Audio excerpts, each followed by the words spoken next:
There are some stories out there, tales from the very edge of reality, that make you question everything you think you know about life and about death. And today, we're diving headfirst into one of them. What if, just for a moment, the fundamental rules of biology simply broke? This is Mike, and his story really begins at the exact moment it was supposed to be over. We're about to uncover a truly bizarre piece of history.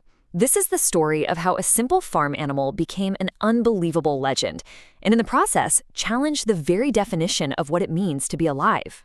So, picture this. The day starts out completely normal on the farm of Lloyd and Clara Olsen. The war had just ended, and life was getting back to its usual rhythms. And for the Olsens, that meant preparing chickens for the local market. Lloyd Olsen was sent out to grab a chicken for supper. See, his mother-in-law was coming over, and she really liked the chicken neck. So Lloyd, trying to do a good thing, aimed the axe up high on a 5.5-month-old Wyandotte rooster. It was just one of about 50 chickens they handled that day, a totally routine task on a totally routine afternoon. But this is where things get strange. The next day, Lloyd goes out and finds something that just shouldn't be possible. There, among the other birds, was the rooster from yesterday, stumbling around, trying to peck for food, even attempting to preen its feathers. The headless rooster just refused to die. Now, this wasn't just the usual twitching you might see. This was different. This was life just stubbornly holding on. The question wasn't just how it was happening, but what this creature was about to become. The answer, it turns out, wasn't a supernatural miracle. It was a 1 in a million biological accident, a complete freak occurrence of anatomy and timing. It was all about a very specific failure. Because Olsen aimed so high to save the neck, his axe completely missed the jugular vein. Then a blood clot formed almost right away, which incredibly stopped Mike from bleeding out. But the real key to this whole impossible story wasn't what the axe took. It was what it left behind. You see, the axe left almost the entire brainstem still attached to the spinal cord. A chicken's brain is angled way back in its skull, so that little part at the base controls almost all of their basic motor functions. We're talking breathing, heart rate, reflexes. Mike's body was essentially running on autopilot. At first, Lloyd Olsen just took care of the bird, who they'd now named Mike. But you know how these things go. Word of the headless chicken spread like wildfire. Eventually, it got to a sideshow promoter named Hope Wade. This guy traveled 300 miles. Sure, it was a hoax. But what he found, well, he knew he was looking at a national sensation.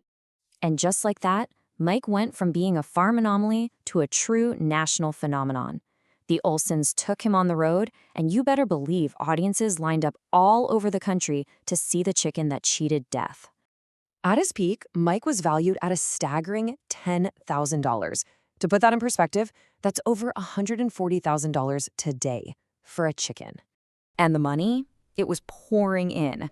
The Olsens were making around $4,500 a month from Mike's tours and features in huge magazines like Life and Time.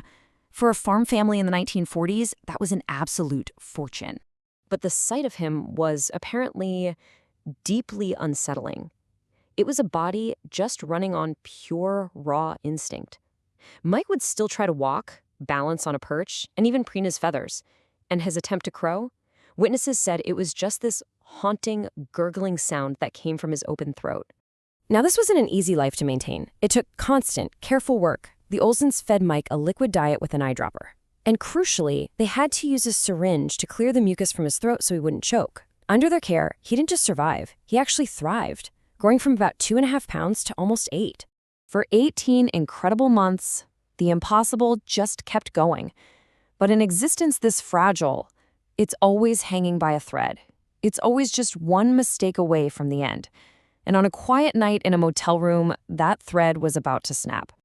The final act of Mike's story didn't happen under the bright lights of a stage. It happened in the quiet of a motel room far from home. It was March of 1947. The Olsens were stopping over in Phoenix on their way back from a tour. It was late, the end of another long day on the road. In the middle of the night, a familiar sound cut through the silence. Back gurgling, Mike was choking on his mucus.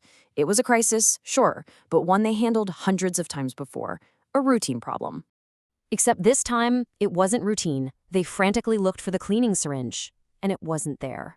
In a horrible moment of oversight, they realized they'd left it back at the sideshow. And without it, they were helpless. Mike, the chicken who survived an axe, suffocated. And just like that, his 18-month miracle was over. And this is where the story gets even weirder. His death wasn't the end of his fame. Lloyd Olsen, maybe too ashamed to admit his fatal mistake, told the public a different story. He claimed he'd sold Mike. And that lie created a legend, with rumors swirling for years that a headless chicken was still touring the country. And that legend is alive and well today. Mike's hometown of Fruita, Colorado, they don't hide this bizarre part of their history. They celebrate it. They have an annual festival with events like a Run Like a Headless Chicken 5K, chicken bingo, and even a permanent 4-foot-tall metal sculpture of the town's most famous resident. In the end, Mike's story leaves us with this incredible question. Was his 18-month existence some kind of testament to the resilience of life, a miracle like the sideshows advertised? Or was it something darker? A body, trapped, running on pure instinct? A prisoner of its own biology long